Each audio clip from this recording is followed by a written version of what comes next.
The Haunting of Crestwood Hollow. It was a small town nestled deep within the woods, where secrets whispered through the rustling leaves, and shadows danced beneath the flickering street lamps. Crestwood Hollow had always held a quiet charm, but with that charm came an unsettling legend. They called it the Rake, a creature said to haunt those who wandered too far into the darkness. Sophie Barnes was new in town, a curious soul with a penchant for exploring. She had heard the whispers and felt the watchful eyes of the townsfolk as she navigated her way through Crestwood. They warned her not to venture into the woods, especially at night. The Rake, they would say with haunted gazes, it steals your sanity before it steals your life. But Sophie, undeterred by the tales, scoffed at the idea of a monster lurking just beyond the edge of town. She saw the woods as a place of adventure, not horror.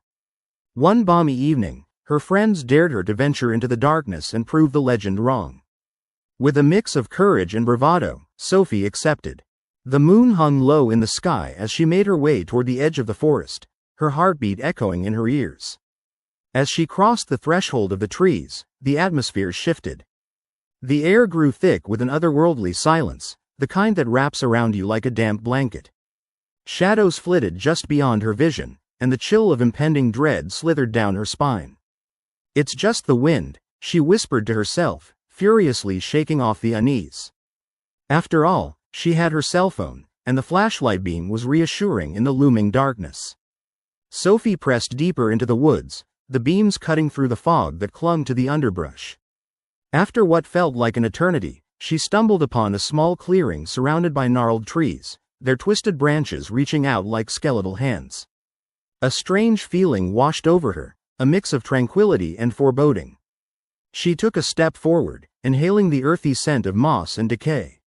Suddenly, a scratching sound echoed from the trees. Sophie's heart raced. She pointed her flashlight into the thicket, but the beam revealed nothing but the rustling branches. "It's probably just a raccoon," she muttered, trying to convince herself. Yet the scratching grew louder, more insistent, as if something was trying to break through the silence. Her breath hitched as she shone the light toward the source of the sound. The beam caught movement, a figure emerging from the darkness. It was tall and unnaturally skinny, the limbs stretched at odd angles like a marionette out of control.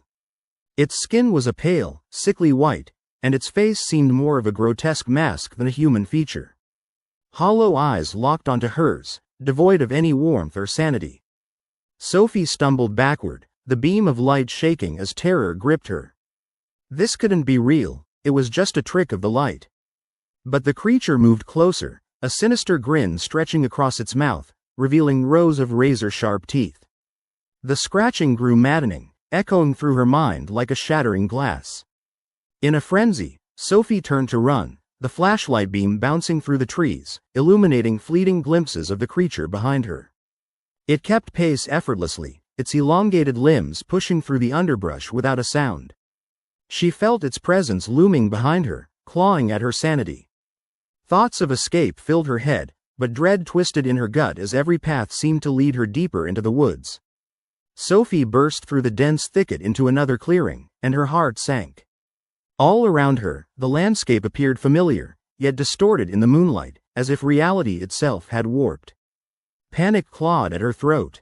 The trees loomed like giants, guardians of a dark secret that threatened to consume her. "Help, please!" she screamed, her voice swallowed by the night. The Rake emerged into the clearing, its form gliding through shadows. It tilted its head, studying her with a cold curiosity that sent ice through her veins. In that moment, Sophie understood. No one escaped the Rake. It fed on fear and despair, growing stronger with each terrified thought. Summoning her remaining resolve, Sophie dashed towards the only hope, the path she had taken to the town. As she raced back, adrenaline coursed through her veins. But the branches clawed at her, as if trying to pull her back into the nightmare. Finally, she burst onto the gravel road, the lights of Crestwood twinkling in the distance. She dared not look back, fearing what she would see.